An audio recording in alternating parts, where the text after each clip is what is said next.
How you doing? Jim Fisher. Welcome to the Third Way. Not left, not right, but America's Third Way. Today I wanted to talk about the Department of Education. First off, the Department of Education is unconstitutional. The Constitution reads that anything not defined the power will go to the states. Not once in the Constitution is the word education even mentioned. Therefore, power goes to the states. In the 10 years leading up to the Department of Education's creation in 1979, the amount spent on education was about 3.5% a year. It went up about half as much as the rate of non-military discretionary spending. Since its creation, it has gone up 3 times the rate of non-military or non-defense discretionary spending. So we're spending about 6 times more than we did prior to the Department of Education's creation. Has education gotten better? I was 8 years old when it was created, so I guess I was in 3rd grade. I didn't really notice anything get better in my school. I don't know if you did. But basically, it's a form of tyranny because it extorts money from the states, from the local level. All education is paid for through your property taxes at the local level. Some of it's paid for by the state. And instead of doing just that, and you're still doing that, now you're extorting money from the local level to the federal government through your taxes, and then it's returned to your schools if your schools comply with whatever regulation or the Goals 2000 Act of 1994 or whatever they've decided to do. Then they'll allow the funding to get returned to your school. So basically, it's a form of tyranny, and it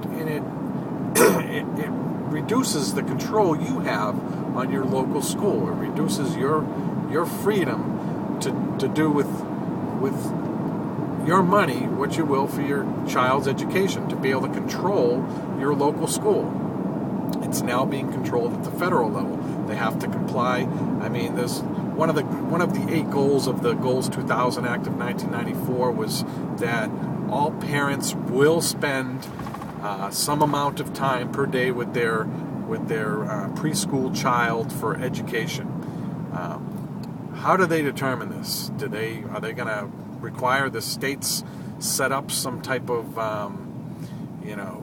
policing over preschool parents and make sure you're spending an hour a day with your kid on education? I mean, think about the logic of that. Think about the logic of writing that down as a federal rule or something you must obey. If they actually did enforce it, it would be tyranny, obviously, which is why they don't, because it would be obvious tyranny. People coming into your house and, are you spending an hour a day with your preschool child? No, sir, he just turned 5. I don't have to anymore. Think of the logic of what they're trying to do. So not only is it unconstitutional, you may think to yourself, well, of course we want the Department of Education. We want education for our children. We want to educate our kids. We did that. We were already doing that. The Department of Education has done nothing for us. Think about what could the federal government possibly do for your local school that you guys couldn't decide in a far better way. You have the information. You know what's wrong. You know what's right. Your local town knows what's working and what doesn't working. And the whole idea of having the Constitution was to allow the 50 states to compete against each other, to have experimentation, to come up with the great ideas and the failures, and let the states copy the ideas that worked. Making decisions from a single point federal level is not only loss of freedom and tyranny, but it actually hurts education. They cannot make the decision from Washington, D.C. on what would better educate your child in some town in Vermont versus some town in Florida. They may be different needs. They may be agricultural needs out west. They may be scientific needs in Massachusetts. What we should focus on at our own level should be our decision. It should be nothing to do with the federal government. As if you haven't noticed, as a libertarian, my general theme is that government is bad. More government is worse, and limited government is better. Our founders created for us a system of limited government. That's what the Constitution is. Whether or not you believe in it, I guess is up to you. But that's what they created for us. That's what made us great, is having limited government. Government is an evil. It is a necessary evil, which is why you have limited government. You make it as small as it can physically be possible. Doing anything at the federal level only expands government, raises tyranny, reduces freedom, and it's why it was unconstitutional. Our founders knew this, and we know it today. This argument that, well, the founders didn't know how complex our world would be.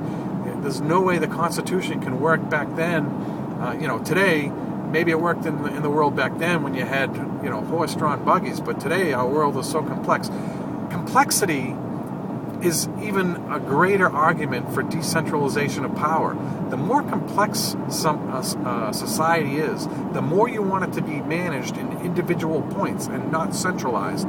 Centralized decision-making in a world of increased complexity is not a benefit. Having individual and separated decision-making in a world of increased complexity is a benefit.